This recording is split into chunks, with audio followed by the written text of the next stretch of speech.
Hello, Internet, and welcome to the 203rd episode of the Voluntary Viewing podcast, recorded on Friday, October 21st, 2022. That's right, we're doing a much less drunk Friday podcast again, because weekend commitments are weekend commitments. On the podcast today, we have a man who is going to answer the question, do you think this Dahmer mania would hit us harder if we weren't Scotty boys? Ryan Holtz. I've literally had this exact conversation with coworkers. Like, everyone's just like talking about Jeffrey Dahmer and how fucked up it is, and like, oh man, I didn't realize all like the homophobia angle of it all and all this shit. And I was just like, I'm pretty sure that was widely reported on. Like, I think that's a you thing. If you weren't aware of that, we don't have to investigate these murders because they're gay. Him pretending, and him saying, and the guy's like, "No, please help, like, get me the fuck out of here." And he's like, "Oh, you crazy gays! You make me uncomfortable. I'm gonna leave." Right? Yeah. Like that was all very out there. Like that was reported on initially. So it's like if you weren't aware of that, I don't know. I'm not calling you homophobic or anything like that, but like it does show the lens of your world a little bit. But yeah, no, like 100%. I knew the whole thing, like beginning to end. My uncle worked at the prison that he died in Portage, Wisconsin, like right down the road. We played Portage. I drove by the prison all the time and shit like that. Like it's a very Wisconsin story at the end of the day. And I think we all are probably more familiar with it than most random people on the street before now. Maybe now, like people are watching it and getting more into it and watching documentaries and stuff. But yeah, I think I might have the timeline a little wrong on this, but I think my dad was in Milwaukee going to college when like the murders were just kicking off. Yeah, this is just a thing. This is just a thing that happened, and it's weird that it's being turned into even more content, I think. It's Ryan Murphy, you know? It's like a member of the community. So at least there's that. It's not some cis-het white dude just like, hey, we can make a buco bucks from exploiting this story. Yeah. No, Jeffrey Dahmer was trying to make a gay sex zombie. Yeah. Because he was horrifyingly, I don't know, just chemically imbalanced from a very young age. He was one of those serial killers where everyone kind of knew he was a serial killer. Like, I feel like sometimes you'll see the interviews and they're like, I'm shocked. No, he was just a nice guy. Like Jeffrey Dahmer was like Jeffrey Dahmer was kind of like, we all kind of, he was fucking creepy as shit. Like his parents were like, we don't know where we went wrong. Like it was, the reporters just, I imagine, approaching people from his life and going, hey, someone you know is a horrific murder. We want you to guess who it was. Like, oh, is it Jeff? Jeffrey? Yeah, it was probably Jeff, right? 100%. Yeah. The word serial killer is still pretty new at this point in time. Yep, that fits. Yep, give off serial killer vibes before that was even before people even knew what a serial killer was. Yeah, it's the same thing with Ed Gein. People always talk about Ed Gein as like the first serial killer, blah, blah, blah, blah, blah. Like, exactly. Like, we're from Wisconsin. We know the real story. It's like, yeah, Ed Gein maybe killed like one or two people. He was mostly just a grave robber. A lunatic who was really just a murderer. Made things out of body parts for fun. But the murder aspect was, one, maybe two.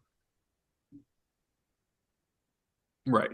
And like, basically, if Ed Gein did that with fucking deer parts or like an animal, he would have just been a guy that killed a person and no one would remember him. But because he dug up human graves, it's like, oh, scary. It's like, yeah, I guess, but like you can look at it as just body parts, like you didn't do anything to get them, or the residents of the community dug them up. Knew that there were going to be a bunch of fucking true crime freaks in the future that would flock to that house, so they burned it to the ground. Yeah, that is my favorite part of the story. And people were taking shit off of the headstone too, so they just made it an unmarked grave eventually. Yeah. That. Yeah. Look what happened anyway. Also on the podcast today, we have Andrew Clark, who's just going to tell me what his trade offer is in fantasy football. Stop beating around the bush. Stop like acting like you're doing this for my bet. Who do you want? What do you want? Wow. Yeah, he put that not in the planning document. He wanted to ambush Andrew on a recording. I looked at a couple of trade analyzers, and they gave me numbers for like guys that were on our team that I don't really agree with, in the way that like I don't think you would want to do this deal. Like the most even number that I could come up with for Davante Adams on like all of the trade analyzers was Ramondre Stevenson, which, you know, borderline running back one, like that, you know, that kind of makes sense. Mm-hmm. Plus Adam Thielen or Romeo Dobbs, both of them were like equal in value. And so that was where I was going to start, because that's like the numbers that I saw when I looked up a couple of different trade analyzers. But then I said, would you be willing to trade Davante Adams? And you said, no, I am not. I'm like, okay, well, then there's nothing really to do here. Yeah, but then you followed up with a bunch of stuff that was like, well, you know, it'd be beneficial for just letting you know, probably good. Those other things were because check this stuff out. You're my friend. And you said, I don't need to trade for a running back because Jeff Wilson's good and Elijah Mitchell is coming back and he's going to be healthy. And then 2 hours later, the 49ers traded for Christian McCaffrey. And then a few hours after that, J.K. Dobbins got knee surgery and is going to be out for 4 to 6 weeks. And so I said, okay. I said, this doesn't mean you have to trade with me. It doesn't mean you should drop these guys. But all of this stuff happened, and I think your plan is kind of topsy-turvy now, so you should maybe look to shore up running back. I didn't even say, like, so, you know, you want to keep trading or anything like that. That was the implication. No, Lucas has this plan in place, and it has now completely fallen apart.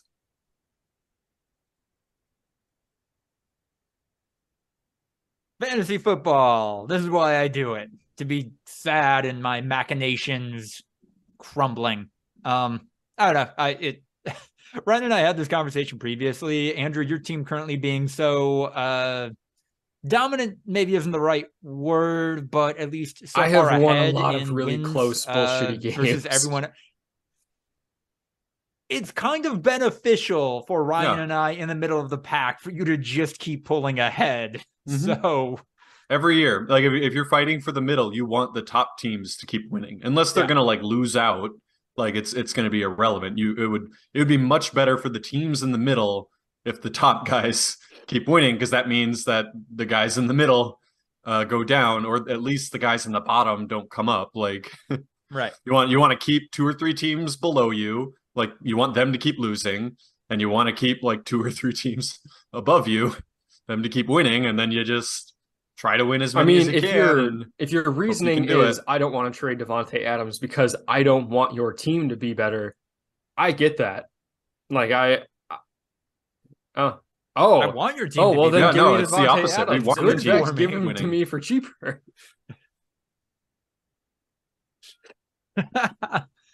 I still got to be competitive. I still got to get in there.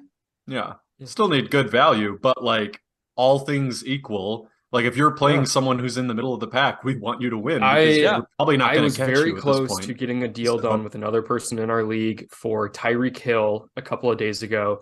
And like at the last minute, it kind of fell apart. And we're like, okay, like just we're going to walk away from this. It's all good. And then Marquise Brown got hurt. Like, okay, so now I really want to get at least one wide receiver one. I have like a bunch of, you know, wide receivers I'd be comfortable playing. But like I want a guy that I don't have to feel nervous about on any given week. So I was looking around for a couple of those, and you had a team that I thought had kind of a lack of strong running backs, and I have a bunch of them, so I thought that trade would make sense. Same thing with the other guy that I was doing a trade with. Although a guy has gotten healthy, so now he's probably less willing to do that deal. So Yeah, I didn't really know where else to go from No. there. I just thought, like, hey, are you willing to trade Devontae Adams? And you're like, no. Like, all right. I think me and Lucas had similar trades in the beginning of the year. Yeah. Where it was just kind of like, my team's good. No trades. And I was like, look, there's no negotiating there. I'm done. Moving along. But I guess I prefer like, that yeah, to I'd be like willing some to of the if, other people in our league who are if like, I bet I could convince you that this guy that you aren't interested in is actually way better than this guy I'd be getting from you that everyone agrees is really good. yeah. No, look, Lucas, Adam Thielen, he's about to pop off. He's going to be better than Devontae. You probably want him. You feeling Thielen? Come on. 5 years ago, he was wide receiver Thielen. too. Age is like a fine wine. He's only become he's only become whiter. Receiver too. His quarterback is racist, and that will shine through at some point. Yeah. His quarterback is Matthew Stafford on steroids, and not in a good way. In a only targeting white wide receivers way. And then last but not least, I am Lucas DeRuyter, and I celebrated the once in a blue moon occasion of football, basketball, and baseball happening simultaneously. It was a sports equinox. And hockey. Oh, boy. Oh, baby, a quadruple. Wait, equinox? I heard it called an equinox. It's a made-up thing. Yeah. I think it's equinox. Okay. Well, equinox is like when planets align and shit, right? That's fair. So it's like, all the sports line up. I celebrated that by going for a run, eating a lot of bread, and playing Overwatch 2 against my better judgment. Bread. Like a peasant. Can you elucidate? In the 1600s. I don't know. Yeah, I had like half a baguette. I had some brie. I had some olive oil in shot glasses, by the vinaigrette, and like some leftover wine to get through. Take a bite of bread, shot of oil, shot of balsamic. You bite into the lime. You bite into another loaf of bread. Bite into a sourdough. You lick the brie. Yeah, you had a nice baguette. Shoot the vinegar. The flavors really come together. Exactly. This is terrifying. Yeah, that's what I did. Didn't engage with any of it outside of the ESPN fantasy football app breaking in a really it was broken way. again today. Like the scores that it was showing on your team page were different than the ones. I mean, I don't know about anyone else. I'm talking about my team page. Like the score on my team page was different than the one if you checked the matchup. It was also different on computer than it was on iPhone. Yeah, no, it's weird. ESPN kind of sucks. Yeah.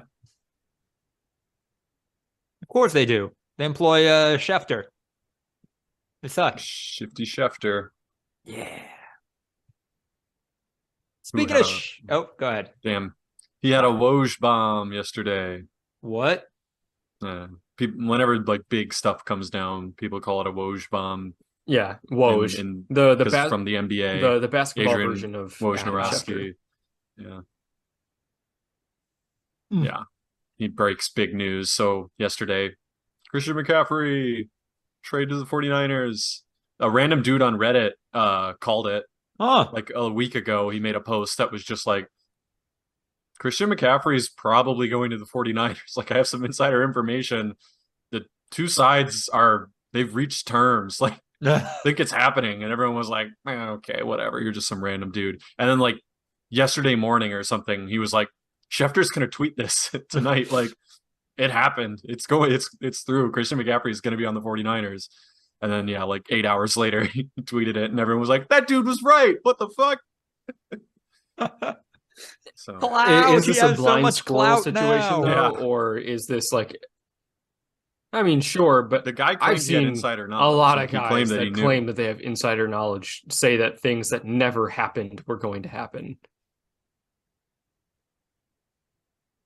It wasn't like a reporter. It was some dude. Like it was a Redditor. Yeah, no, like if it was a reporter, yeah, they do that for clout all the time. Where they, like, I saw the Packers are quote all in on trading for Chase Claypool or whatever, and it was like this dude's just throwing names out there, and if he's right, he's right. Like, he doesn't fucking know shit. No, this is a Reddit guy who's just like, I have insider knowledge. Pretty sure this is happening, you guys. It happened earlier, I think maybe last year, where it was like someone's getting traded. They heard it on Xbox Live.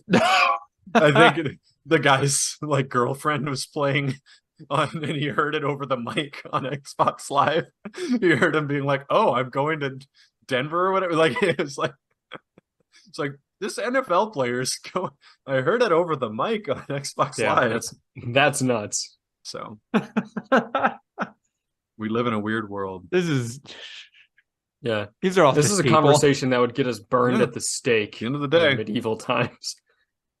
Hey man, what's going on with you? Oh, I heard this guy over Xbox Live getting traded to the Denver Nuggets.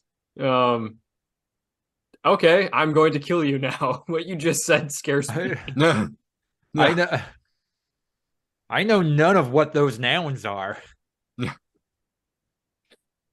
I don't know. Big football news. Obviously, I don't want any player to ever get injured, but I think it would be the most Christian McCaffrey thing if in the first quarter of the first game for the 49ers, he just destroys name a part of his body. You can't really go betting on a player getting injured though, because any player could get hurt at any time. I mean, and not even just on the football field, in practice or in their personal life, or guys can get suspended and all that shit. Right. I guess, I don't know. It was pretty widely reported, and I think it's been proved out throughout the season so far that his current team, former team, whatever, they had intentionally given him a lighter load to prevent him from blowing out. No, they didn't. Whatever part of his body again. Well, the 49ers are going to do that. Operated on a backfield by committee, and they have two running backs that have been, used extensively this season. So, I imagine that they would his load will probably be lesser than what it was in Carolina, and also his workload was not lessened in Carolina. The other two running backs that they have on their team were not getting used at all. I'm talking one or two carries a game, sometimes taking some snaps off to do pass protection, and that's it. They were not being used. Christian McCaffrey is almost certainly going to have less of a workload in San Francisco. That doesn't mean that his value will go down, because it's a better offense. It'll be more efficient. I don't know, man. Shanahan, he likes to ride those running backs into the ground. But he, rides them into the ground, but still uses a committee. There's always at least two guys getting utilized pretty heavily. He's going to put Christian McCaffrey at wide receiver and permanently move Deebo Samuel to running back.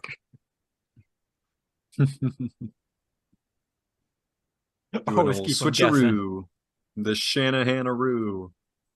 No, I don't know. Yeah, I think that they might cancel each other out. 49ers running backs always get injured, and Christian McCaffrey always gets injured.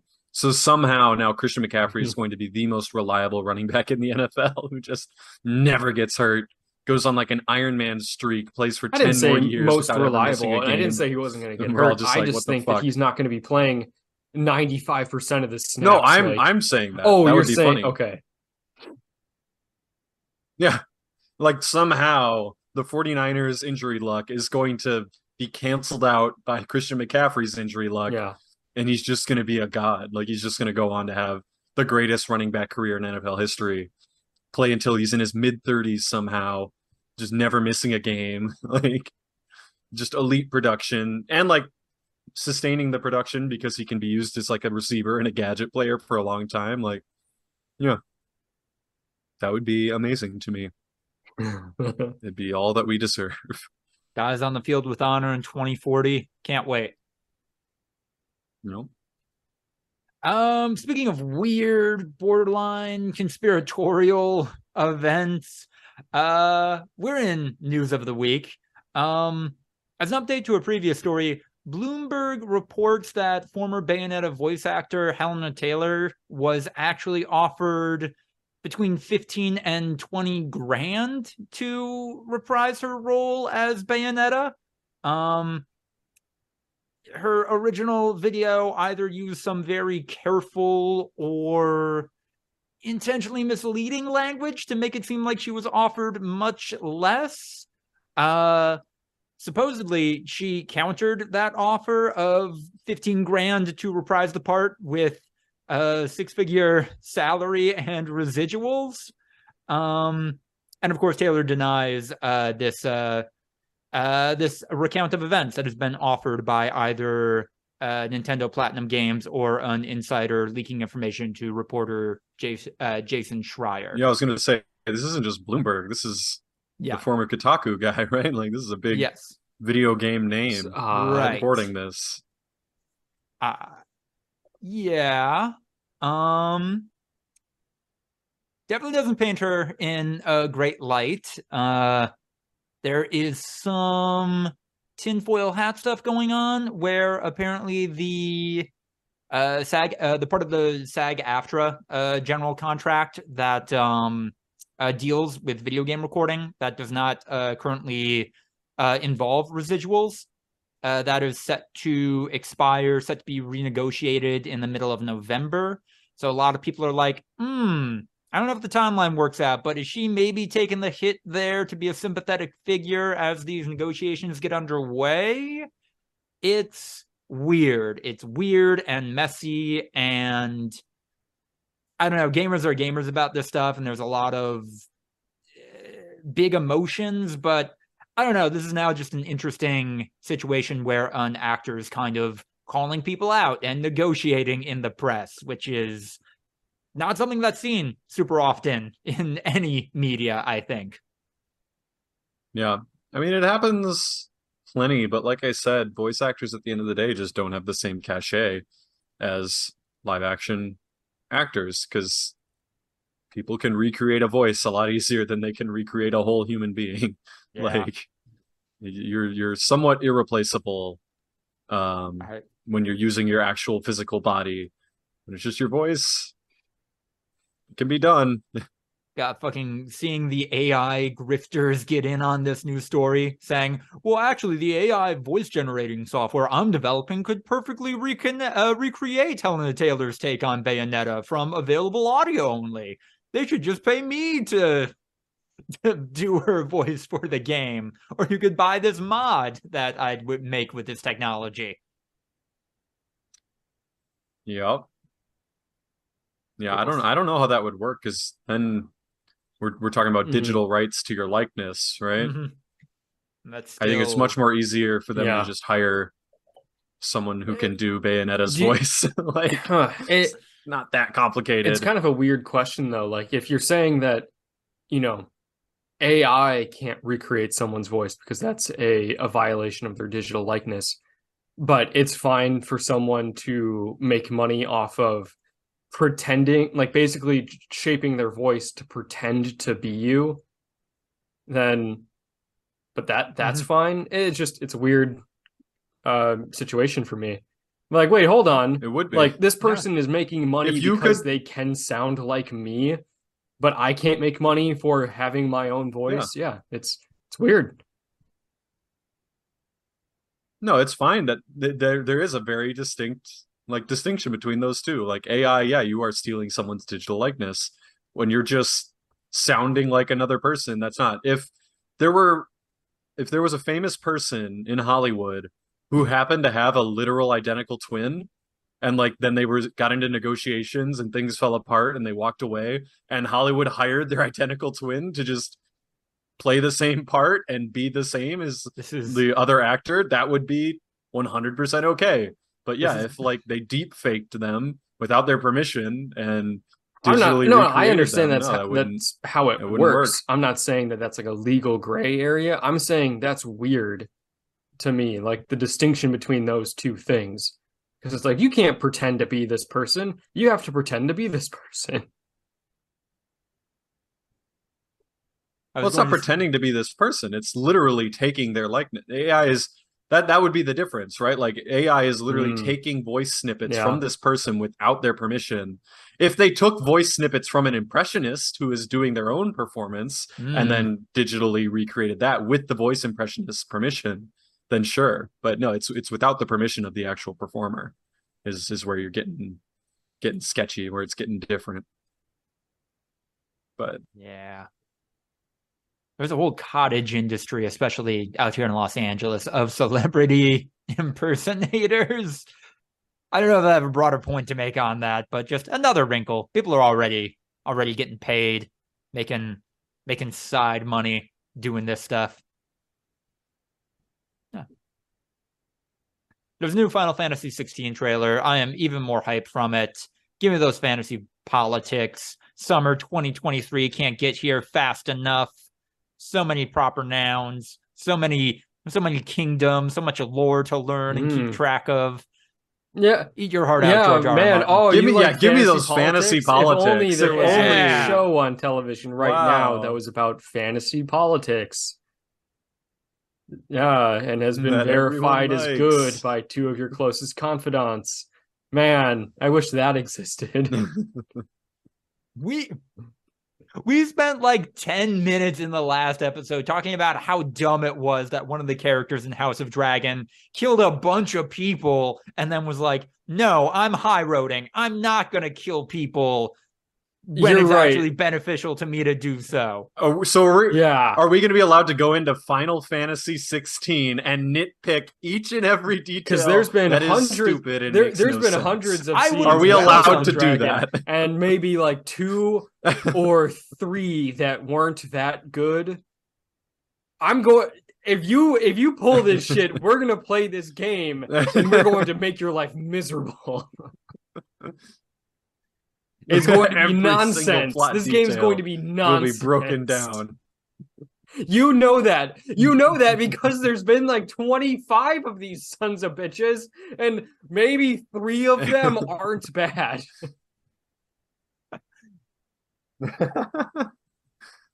I mean,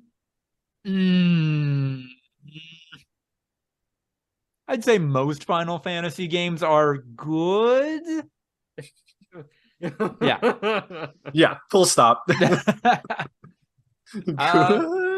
No, I would welcome it if y'all played Final Fantasy 16. I'll lend you my copy because I'm definitely wow. Andrew immediately with a head shake. I've recommended a lot of things to you that you just are not willing to try.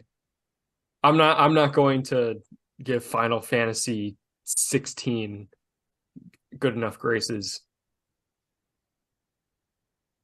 What would I have to check out for you to check out Final Fantasy 16, Andrew? Don't put that impetus on me. One or both of the Horizon games. The whole thing. A well-regarded game that is just, I don't know, very good at the worst. One of the faces of PlayStation. Okay. It's getting its own Netflix show that's probably going to be bad. Oh my, a Netflix show? They don't just give those to anyone. That's like the upper echelon of content. There is nothing that you can check out that will make me check out Final Fantasy 16. That's I valid. will probably Google some of the plot elements if you continue to hold some of the I'll read a House wiki of the Dragon universe in such outline. high regard. Yeah, I'll find stupid shit. It'll be fun. The setup is fun to me. The setup of, hey, this child can summon the wrong god, and that kind of throws all of this political machination, political balance into disarray. I'm looking forward to that. The setup of the House of the Dragon is not fun to you. Like, literally a show that you loved is back. Like, King's Landing is back. All the houses are back. They're fucking absolutely stabbing each other in the back at every single corner, fighting each other for power. they're bringing in Essos already, The crab triarchy feeder, and shit. and other plot lines like that. The triarchy, the free cities. Damon's got connections to Pentos. Like, There's more dragons than it's there were fucking before. popping off, and you're like, ah. Yeah, the dragons aren't like little bitch ass dragons either. Like, some of these dragons are like old dragons, like Vagar. fucking what's his name? Vagar. The The size of a goddamn a castle. fucking dragon. Yeah. Like, no offense to Danny's dragons, but these are like Vagar saw old Valyria. Like, he is an ancient beast that should not be trifled with. I do love dragons that are older than time. That's a fun concept. Why didn't they go get Vagar earlier? Like, they're just kind of like, yeah, we'll let Vagar be. And then finally, when like Damon got married again, they were like, all right, let's go get this son of a bitch. Like, I kind of assumed that Vagar was like untamable the way that they talked about him, but then they just kind of like got him. Lena was Vagar's writer. Like, he was, or I don't know if Vagar is.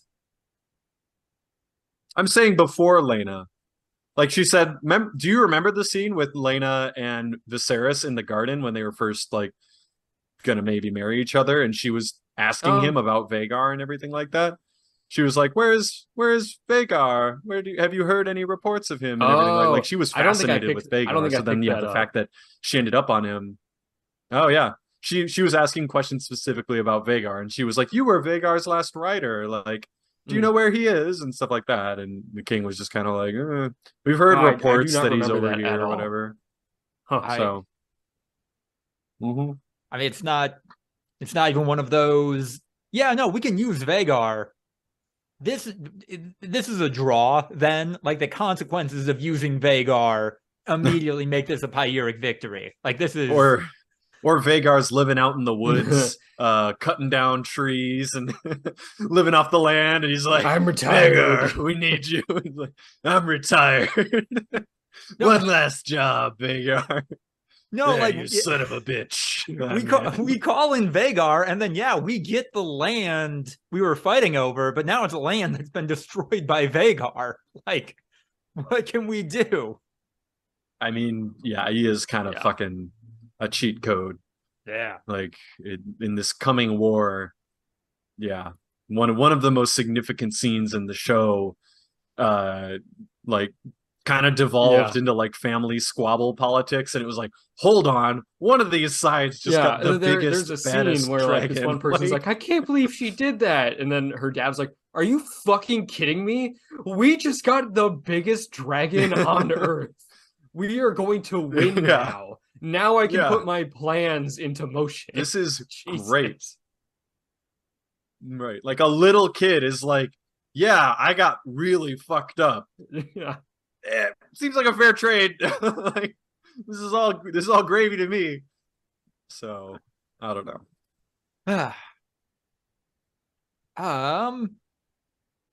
There was no segue into this. After a decade of no new Silent Hill games, there are going to be like 5 new Silent Hills games. Wasn't there supposed to be one that got canceled, the Norman Reedus one? Yes. So couldn't this be canceled too, or no? Is that impossible? I mean, yeah, that's a fear among the community, among the diehards I've been paying attention to on the internet and social media, that Konami could just cancel any of these at any time, like they did with PT. Canceled was because of the fallout with Kojima. Konami split with Kojima, and that's why the game that he was working on didn't exist anymore. I don't know if we got the order of events of that ever made super clear. Like, we don't know if Konami canceled PT and then Kojima left, or because of other issues going on at the company, like them probably being mostly run by the Yakuza. I don't know. Who said that? What? Kojima was like, I'm going to leave, and then PT was shuttered down as a result. It seems like they had gameplay and shit like that. Like, they made that playable trailer. Yeah. They obviously had the demo and everything, but they also had, like, full-blown trailer with gameplay and shit like that. Like, it was not in the early stages of development. So I don't know. Yeah. The protagonist's name is James Sunderland, which is my football team. I'm James till I die, Sunderland. Sunderland. Yes. I guess that Silent Hill 2 remake is being made by Blooper Team, which is a little contentious because I don't know, some of their games, I think the Medium in particular, not great about mental health depictions. Also, maybe they gave a pedophile a redemption arc in that game. Weird priorities there. Japan. Never change. I'm looking forward to the one written by Japanese writer Ryokishi07, who got his start writing weird fan fiction in doujin circles and has just been coming up since then. Isn't that most writers at this point coming up through fan fiction? Feels like it's growing. Feels like it's a growing. That's why there's so many to success in that field. Harry Potter level writing out there. Yeah. By that I mean not great. Did the 50 Shades of Grey author, did she ever do follow-up? Is she trying to spin that into more, or did she just, I don't know, man, cash out respectfully? Respectfully. I don't know if it's possible to cash out respectfully. I'm sure that she's done other stuff. 50 Shades of Grey. E.L. James. I believe that's a pen name. Absolutely, yeah. Yeah. Erica Mitchell is a British author. Tracks. First book unconnected to the fictional world of 50 Shades. The Mister to negative critical reaction. She wrote 3 companion novels that were the 50 Shades of Grey books, but told from the perspective of the guy. That are, I guess, like full books. Whoa. Jesus. Hi.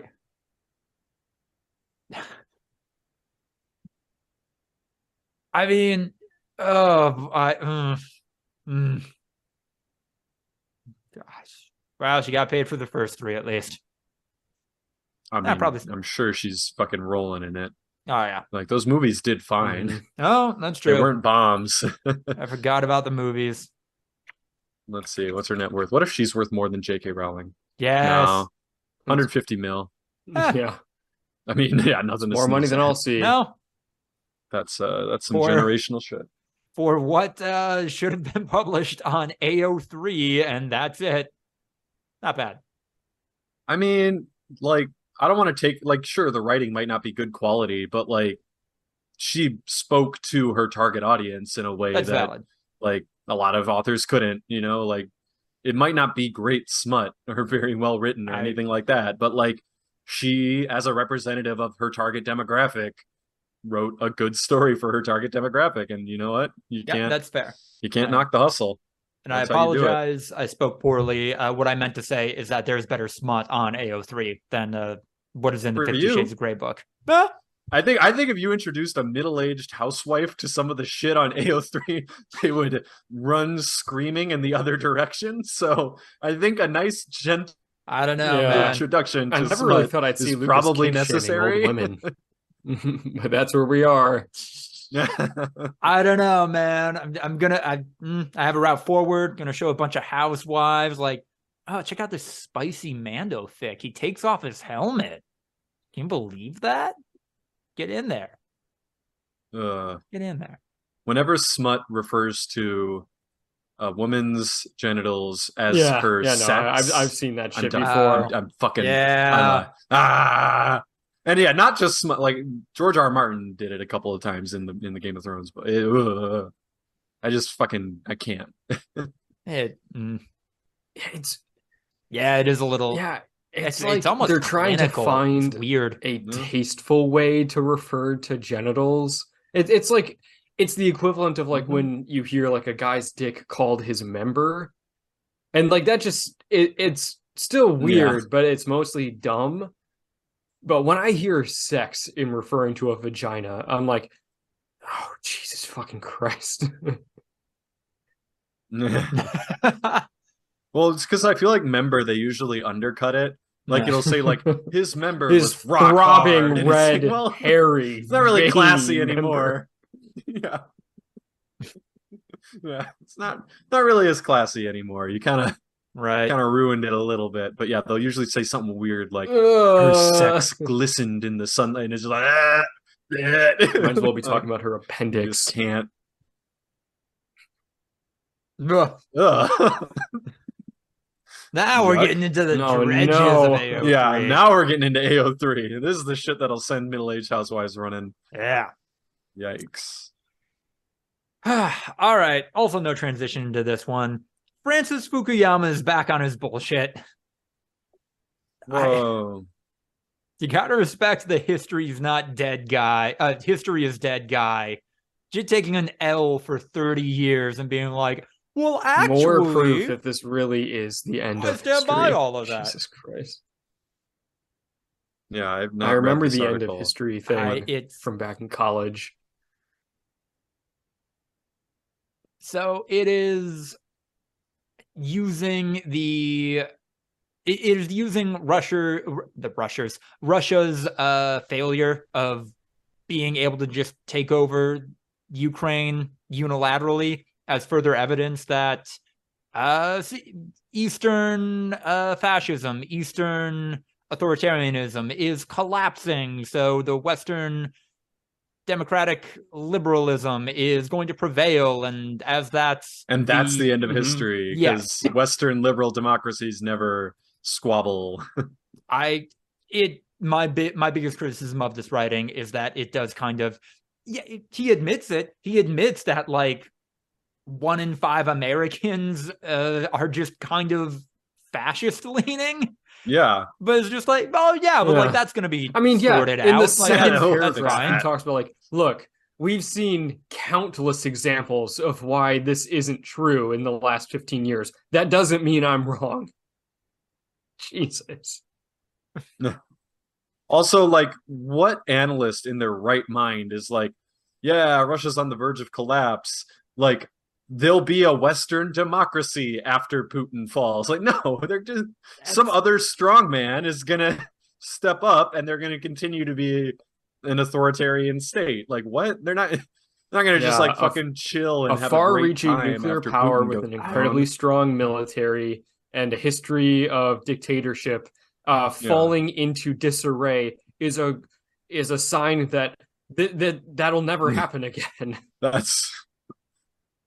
Yeah, the people are just gonna like perfectly rise up and form a unbelievable democracy out of fucking also rubble. His whole idea of like, they'll form the perfect form of human civilization, neoliberalism.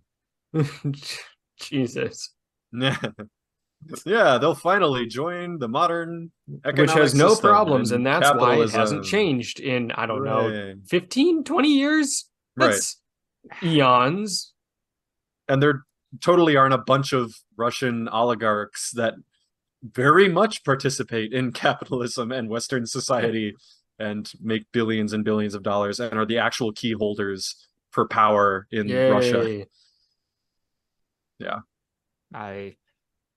Andrew, thanks for liking this tweet. But I need to be kinder to myself and my writing, because if Francis Fukuyama can still get published, doubling down on a widely disproven and dragged and mocked by shitheads like us premise, like, I can do anything. I can write anything and still be fine. I'm gonna go.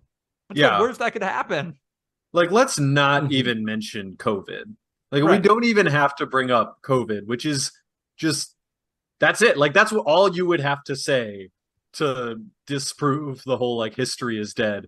COVID has proved that we are very vulnerable to unbelievable societal change. All COVID had to do instantly was, I don't know, have a slightly higher fatality rate, and instead of like 5% more deadly. Yeah, if it was, I mean, not even anything crazy like the Spanish flu, like it could be 4 or 5% fatal, and civilization is done. Like it is martial law. It is just immediate fascism. I mean, it is anything and anything everywhere you can think of. It's yeah. It could happen. It could happen tomorrow. It'll happen to you. Yeah. There's absolutely no fucking way that we don't have another fucking crazy ass pandemic. It's the way that we're built. Times. The kind of globalist society that we have right now is built for easily transmitting diseases. And all it takes is one that we haven't seen before, or that's a little bit different than one we've seen before, and everything comes crashing down.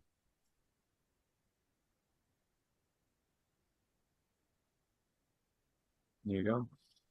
Speaking of things crashing down, Liz Truss resigns from her position as UK Prime Minister after this is incredibly funny, but I was also a little weirded out by like how much I've seen of this in American social media. Like people are very concerned about this, and I don't really know why. I mean, Americans, I can see why the British would be concerned about this because she came in, instituted a policy that tanked their currency, and then fucked off in less than 2 months. Also, maybe she killed Queen Elizabeth. Yeah. The odds that the longest reigning monarch in UK history would die during the term of the shortest she died like 4 or 5 minister days after meeting her. Yeah. Yeah. Like it's so low. It's so low. It's unbelievable. I mean, it's weird. It's weird that the most powerful person in a pretty powerful nation just nopes out of the job after a month and a half. It's a little concerning. It's a little strange. Yeah. No, I'm kind of I feel like it's not weird for us in America to be tripped the fuck out by this because, like, I don't know, the UK is still, at the end of the day, one of our biggest, if not our biggest ally, and, like, they're just in fucking disarray. The article came out that Boris Johnson would be considered to replace her. I did. Oh, you didn't that. see that? Okay, so that's probably part of what you're missing. No, that's all Jesus in the cards. Like, could happen. Just straight up, they go back to Boris Johnson. Like, there's no one left in the Tories. Like, the Conservatives, straight up, their roster is empty. They're just looking and they're like, I mean, Boris was better. Like, it's not saying much, but I guess. And the general election isn't for another 2 years. So, with the European Union, the Conservatives got nothing back. I mean, not right now. I mean, now they're a liability. Not without. Right. Not without, some significant concessions and everything like that. Like, God, that's the bar. Just, God, at least Boris is around. He's a breathing human being, barely. Well, like, I don't know if you've seen the conspiracies, but like, it's not insane to kind of connect dots. Like, she resigned on literally the first day that she was eligible to receive the pension as a former prime minister. She's been connected to people who trade in currency before, and she literally walked in, immediately tanked the pound, resigned, and the pound recovered. Like, boy, if she has some connections to people who do currency trading, and she said, hey, I'm going to institute this policy that's going to tank the pound, literally you could stand to make billions. Like, if you invest properly, knowing that the pound is going to tank at this day and recover at this day. Like, I don't know, man. Could have been the greatest grift anyone ever pulled. I'm not there's not really any evidence at this point of that, but I mean, I feel a little weird saying this is an American because we are bad at doing this, but somebody over there should probably look into that and try to hold people accountable. Yeah, maybe. No, we're bad at the holding accountable part. Yeah. I feel like we do get the scoop and the articles get out there. I think, and it's just like, all right, keep going to Congress. We have a literally free press. Invested. I mean, against the people don't have any power. That's the whole thing here, at least. Right. Yeah, who were the 4 in the beginning of COVID that they were briefed on COVID and immediately did a bunch of trades? Shit, I don't remember. That night.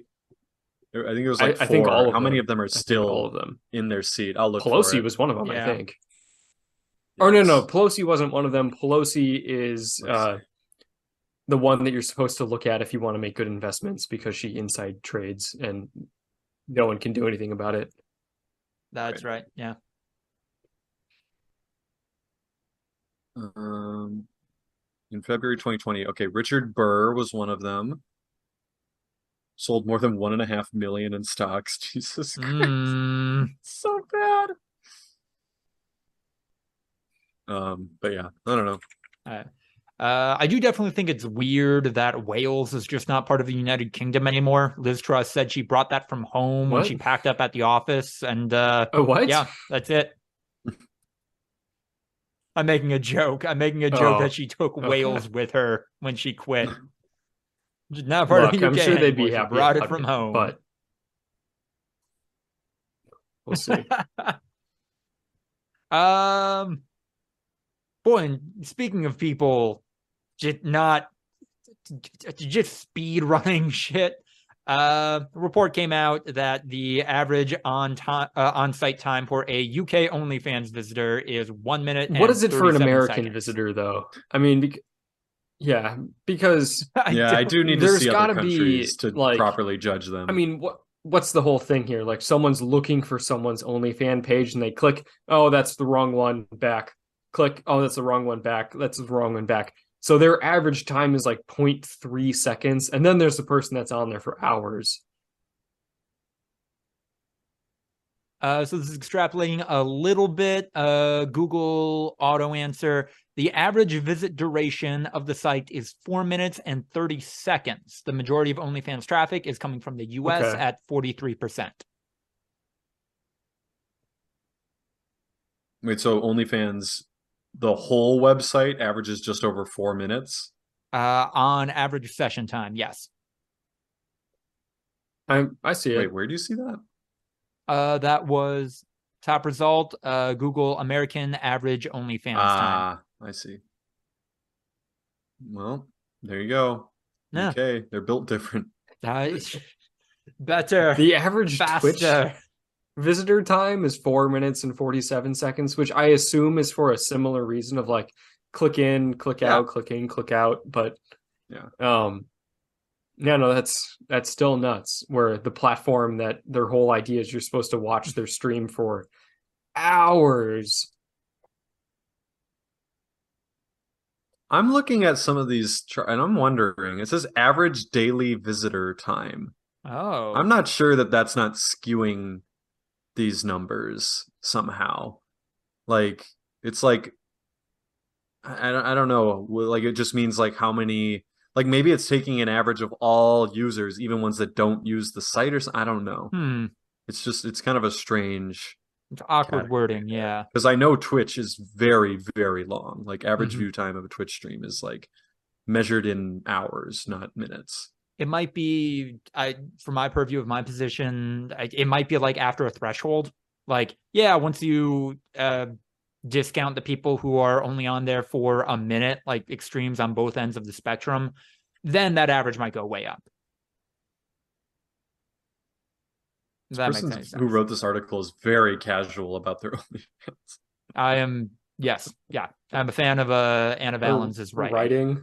In my case, I actually prefer to use OnlyFans to subscribe to a wide assortment of queer models that I regularly check.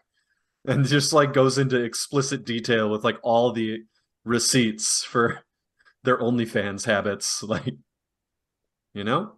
Hypnosis. I wish I was so brave. Yeah. I don't believe in hypnosis, but isn't the premise behind that very problematic at the least? Oh, I'm doing things against Andrew, my I don't know how to tell you that. So are you?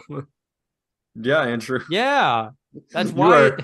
That's what bondage is. Yes, most kinks involve some level of like playing with taboo, and I know we all make it. Consensual non-consent. That's the weirdest, freakiest kink out. I know, that's but built like in into bondage, like half you can of what still makes like people say, horny. like, okay, stop. Like and again, but well, You I can say know that for it's not hypnosis. real. Hypnosis but, like, isn't in their real. Pause the minds, it video. is. Like, I can't say no. No, it's not. It's not fucking real. No. Hypnosis I is get the that. I'm saying fakest the people that shit like ever. the idea of hypnosis, like, and it's like, Yeah. Which ones? Like the performer or the like receiver? Like who do you think is like I think that hypnosis kink is for the person like the performer who's pretending to be hypnotized. okay. I don't think that's necessarily their kink, that they like to pretend to be hypnotized. I think it's more for the other person who likes to engage with someone who's pretending to be hypnotized. Okay. I could be mistaken here.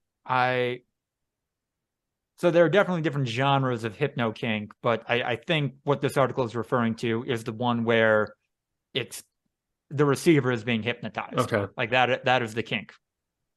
Like it is not somebody. Wait, the what? No, I think I get what you're Sorry, saying. you were going to explain. What were you saying? Yes, I don't. no, like the bit is that, oh yeah, I'm gonna hypnotize you and make you sexually aroused by things you wouldn't be otherwise and force femmed or something. Not, oh yeah, this is just a video of somebody pretending to be hypnotized. I thought it was more of like doing a sex stuff.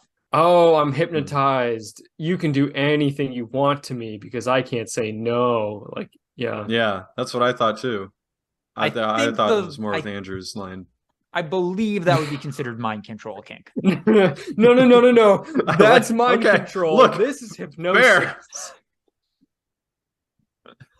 Oh, I have a chart here somewhere. Yeah. Like, hold on. So hypnosis is basically hypnosis is just like a paper thin excuse to explore like other kinks, basically. Now you're like, into vor. Oh, I'm hypnotized, so now I like to be pegged. Yeah, like whatever. Okay. Fair. I definitely I think mind control a little bit more is the idea then like you that's can't fair, yes. You're like you don't feel weird about it afterwards because you're like, no, I don't like being pegged. I was being hypnotized into liking Right. You hypnotized me to like that.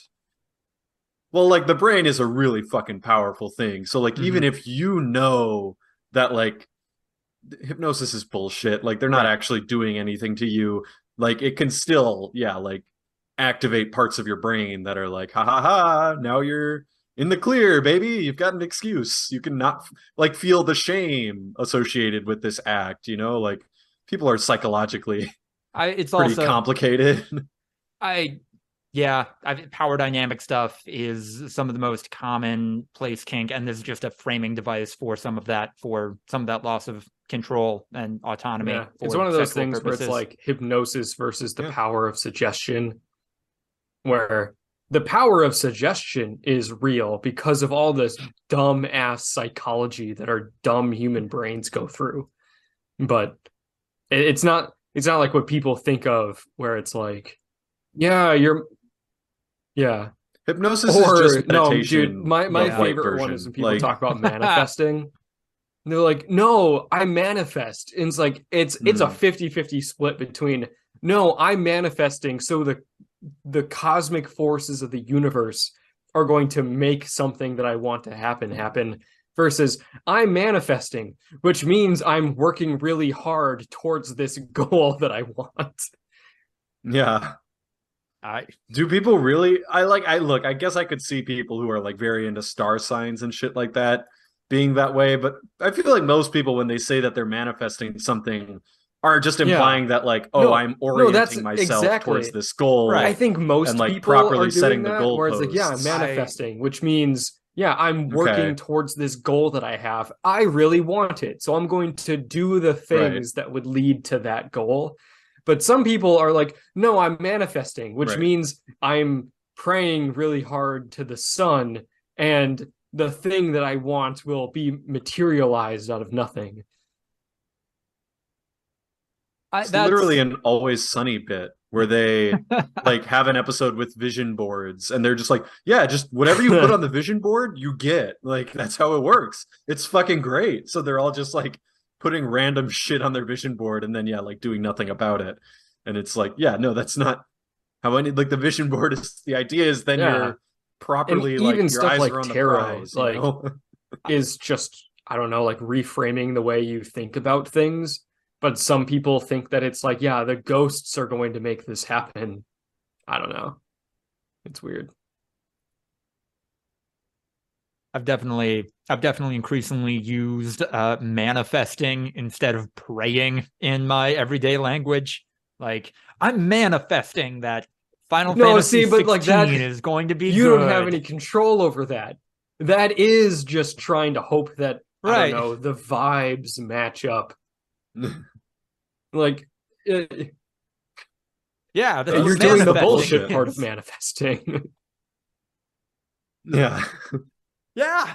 If you were a game dev working on Final Fantasy 16, then you could do manifesting properly. But as a consumer, you are just bullshitting. Manifesting. Look, fair enough. Whatever you got to tell yourself to sleep at night, that's what I say. Yeah. All the people that love their star signs and bullshit like that, you fucking do you. I'll stay far away. Like, so like, it's my understanding now that star signs are composed of a sun sign and a moon sign. Like, there's a whole. Oh my god, they're splitting it. They're doing all sorts of shit now. It's getting a little out of control, honestly. What?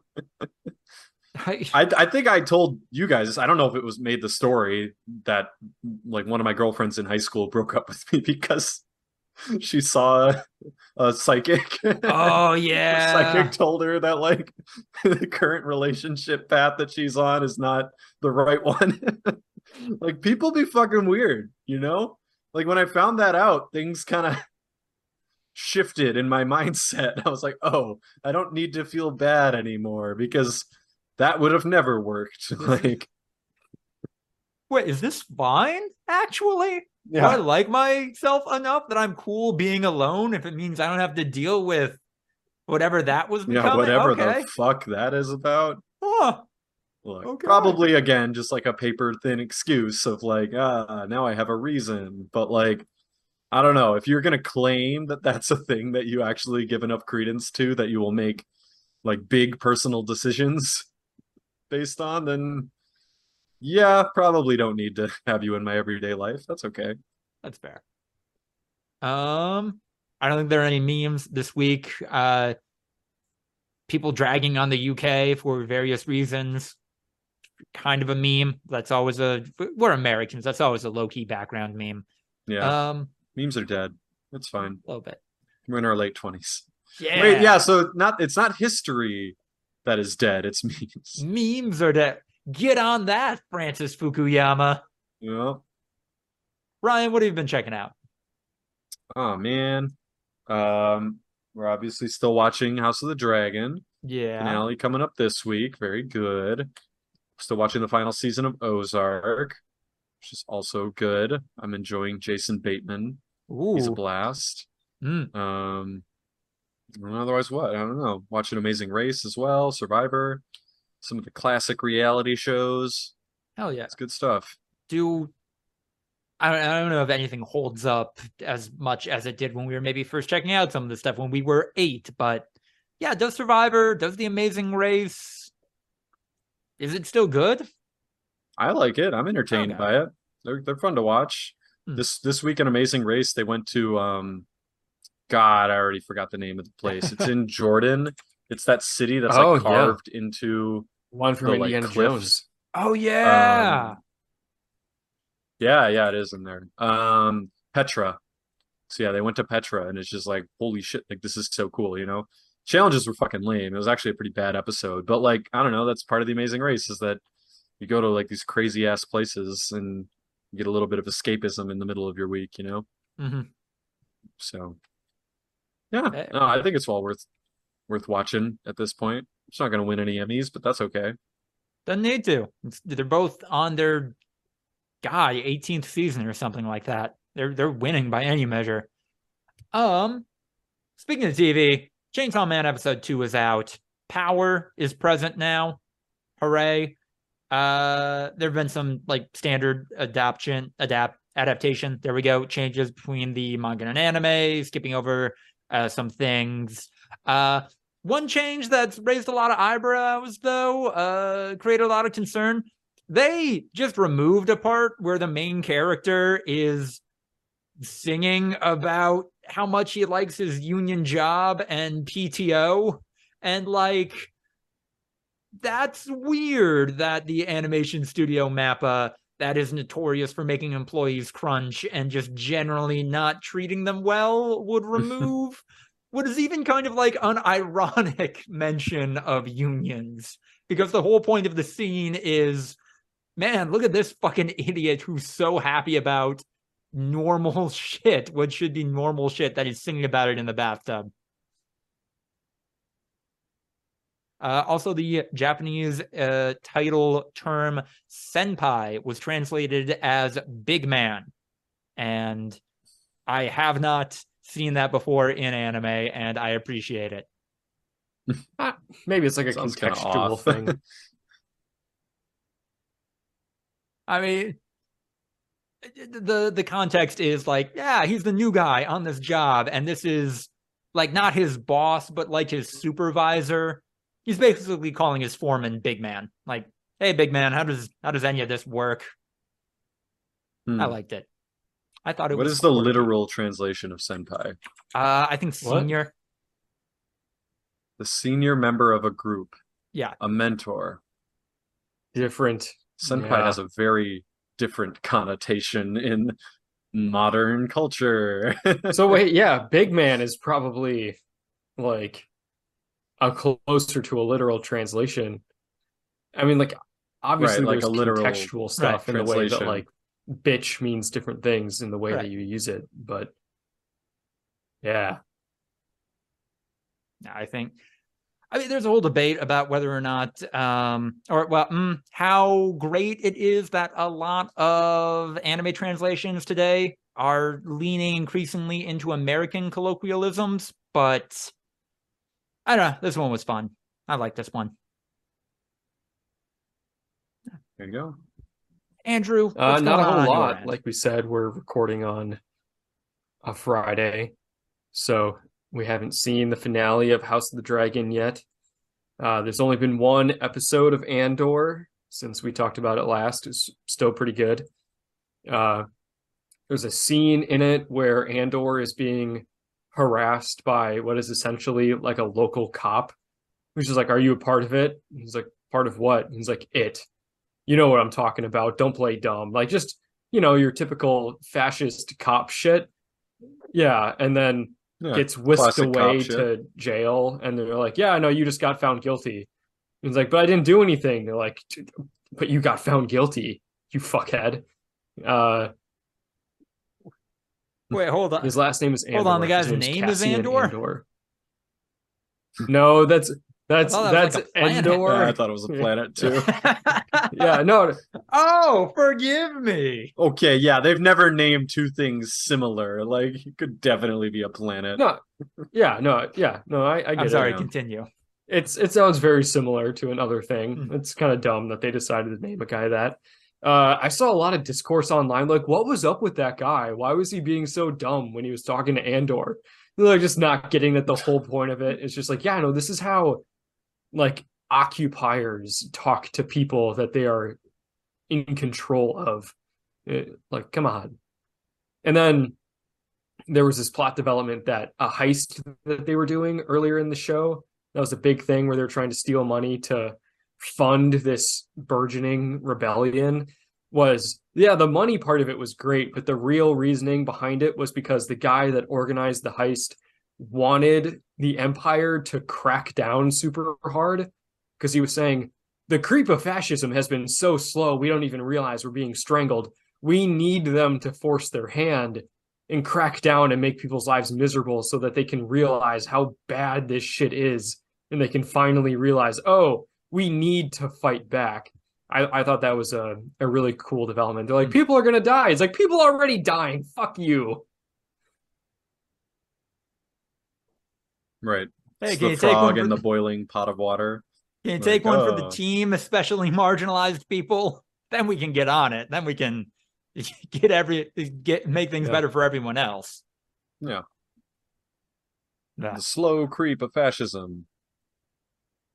Cool. I'm glad you're still enjoying Andor. I can't wait for us to talk about House of the Dragon. Yeah, probably not next week because we'll be in Vegas, but sometime in November, early November. I've spent too much time grinding things out in Overwatch 2, really learning the game, really figuring out how I can be the best healer, what kind of compositions work, how to die less. That had been a thing that had really been holding me back before. I'm better about that now. Sneaking in a couple of kills, a couple of assists. Yeah, just getting better with that full roster of healing characters. And the game has rewarded me for that by taking me from silver 3 to bronze rank 1. You tried playing a different role? I don't. So, yeah, I was going to say, here's a question for you. In theory, healers are going to have the least amount of direct impact on the game, right? Like, you're only going to be as good as your DPS and your tanks. Yes. Like, it's going to be difficult to affect the game as much as the people who are directly killing other people. Right. So it's almost like, yeah, you might be a much better healer. This is kind of like when you wanted to write for that one outlet and then we're like, oh, your editorial standards are lower. Like, I thought you were a big name. It's kind of like, it might not be that relevant. Like how good you are personally. Like, it might be more about external factors that are out of your control. And then, yeah, I hope something comes out that I'm proven wrong about this and that the people making this game are actually competent, but no one really seems to know how to rank up as a healer in competitive Overwatch 2. You got to party up, right? Like the only way to get consistent people that you can play with and get better with is to play with the same group over and over. Right? Hopefully the group I play with over and over will get good enough. Yeah, no, you're never gonna go play competitive with our group of people. But I've read some stuff. It's like there's some good advice in there. Like, oh, you got to stay alive, you got to die less. But then it's like, yeah, you got to like get a bunch of kills also, and that seems wrong. That seems like not what I should be principally trying to do. As most like Mercy as a character is just not built for that. She is not. You'd built have to play as get Anna any eliminations or Baptiste or something. Someone that is more offensive than healer.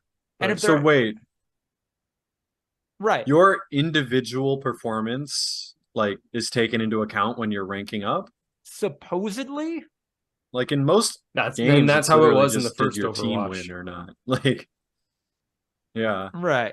So I don't know. Like I think it might just be more win more, get better teammates. Like there's not much you're going to be able to do.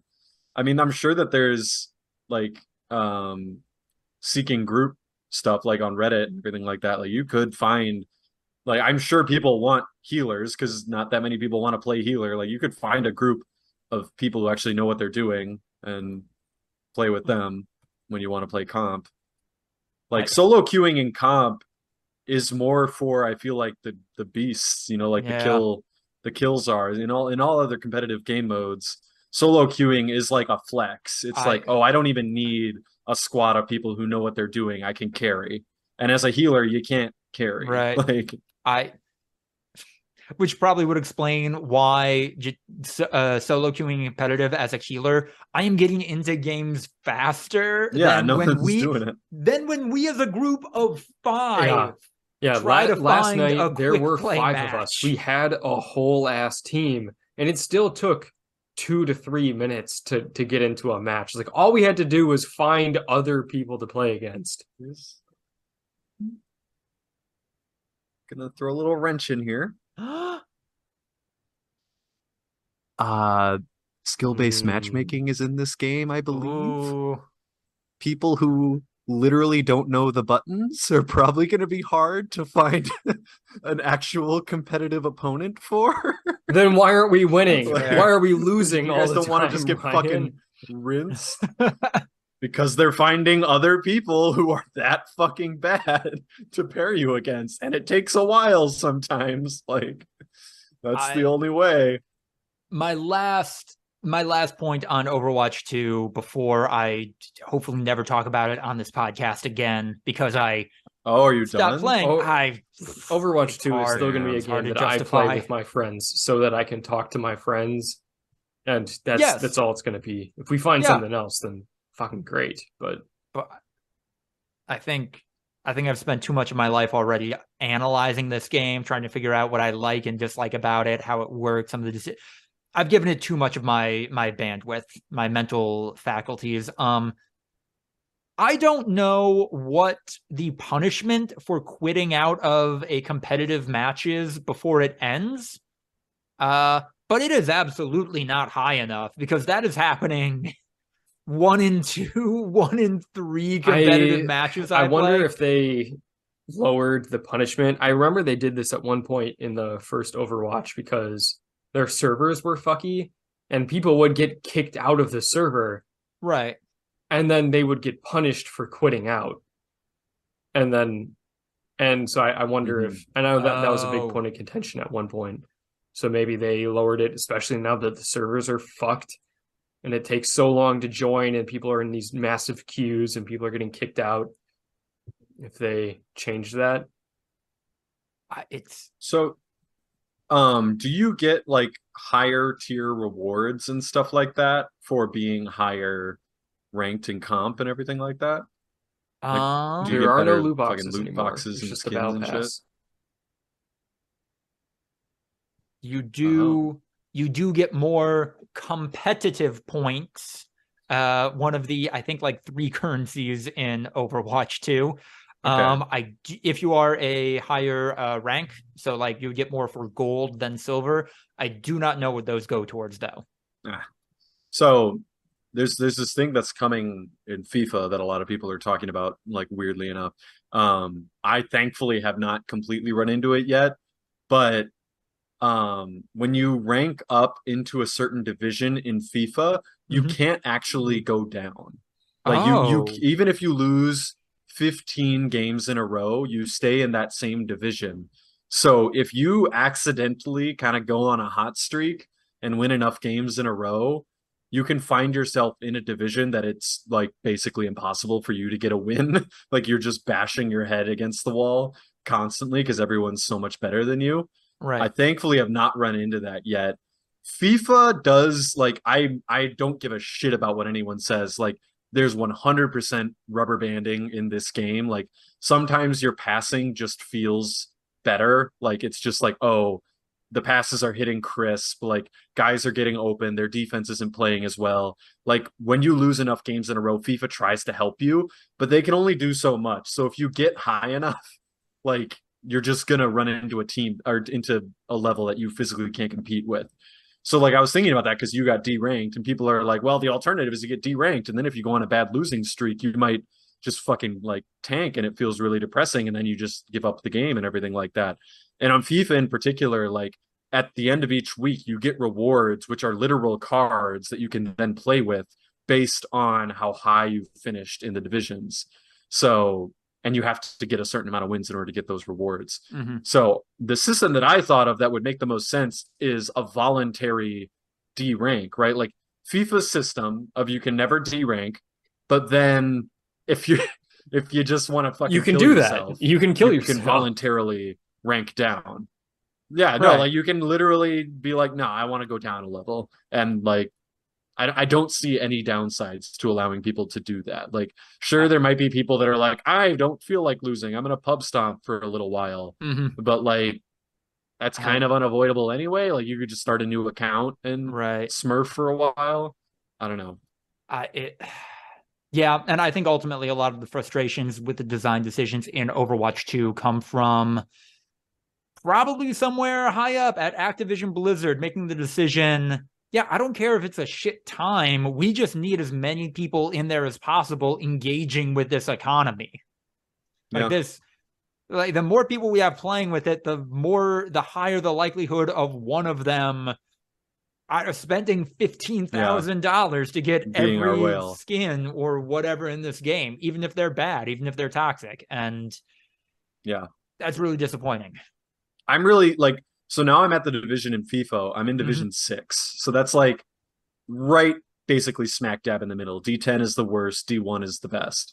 So I have like a pretty good team. Sometimes I'll come up against teams that are fucking stacked. Like they're just every position is a meta player. And it's just like you spent a lot of real money. There's no way to achieve that team organically. And they're always worse than when I come up against a team that's worse than mine. Like when I play a team that's worse than mine, it's someone who's being held back by their team who is very good at the game and otherwise would be in the high levels.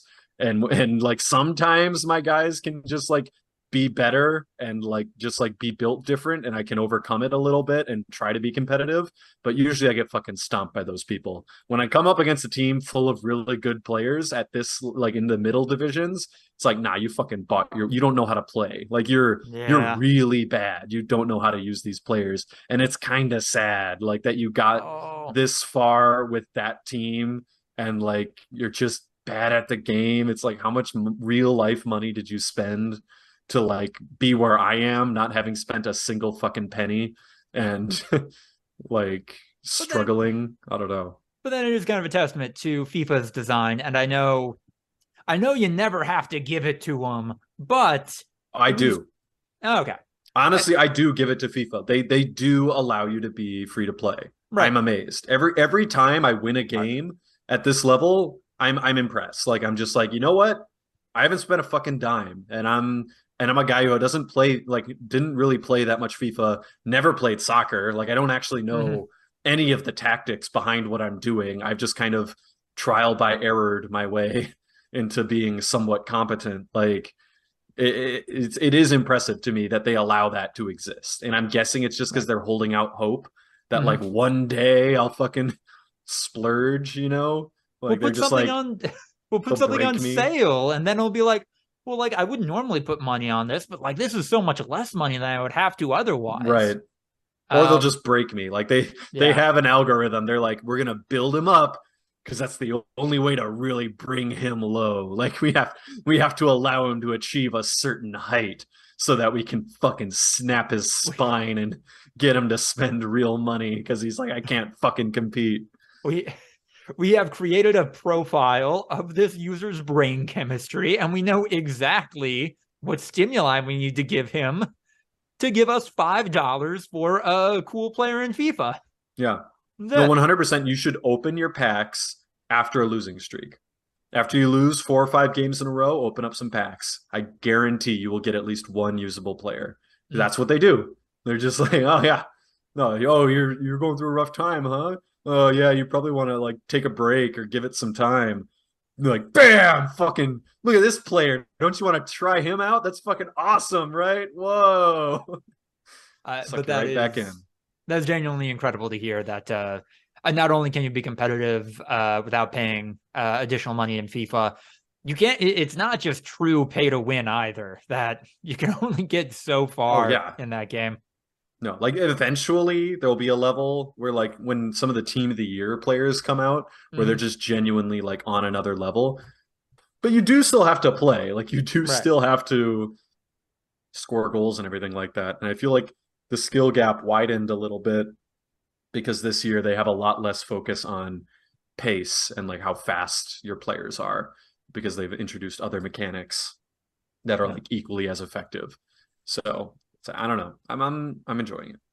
Although they do have a bug that I am abusing the fucking hell out of, where basically you do a fucking super powered shot off the outside foot that perfectly curves into the corner of the net and the goalie can't stop it. Yeah. Like a lot of people are abusing it, but they only have right-footed players that can do it. And I have Mohamed Salah, who's a left-footed player, so I'm guaranteed to get like one goal because like everyone knows that this is an abuse that they need to patch. Right. So you fucking when someone has the ball, even if they're far away, you're just fucking like pushed right up on them. You don't give them any space. You're like desperate. Like no, he might as well be right in front of the goal because if he gets this shot off, it is a guaranteed goal. So everyone does that when they're on the right side of the field because it like curves from the outside. But I have a left-footed player, so I'm guaranteed one goal before they realize, oh shit, that's a lefty, and then I just like curve it in. get an easy 1-goal advantage, and then they're like, fuck. And then I'm able to be balanced and kick it from both the left side and the right side. I'm just fucking, sometimes all of my goals are scored from it. Like, look at and my I'm just guy. like, I don't know what I could do. Like, I feel bad, kind of, but also like, what am I supposed to do? It's literally meta. Like, that's the concept of meta, right? Is you are using the most effective tactic, even if it's broken. Like, it's cheese. It's a sports game. I don't know. You kind of got to do what's available. Otherwise, you're handicapping yourself. So, I dig it. I also dig episode 203 of the Voluntary Viewing podcast, which will almost certainly be titled, I Celebrated by Eating a Lot of Bread. If you like what you heard, like, comment, subscribe, etc. Check us out on Instagram, YouTube, and TikTok for highlight clips. ActBlue link in the description to help a collection of great progressive causes. Support us either on Anchor or on Patreon, where you can join the likes of Tiffany Cole, Sucky Badger, and Central Richard Nixon. Keep up to date by following the podcast on Twitter at V2_podcast, and follow me at Lucas DeWriter on Twitter to keep up with all of my writing. Thank you all so much for listening to this episode. Hope you have a fantastic weekend.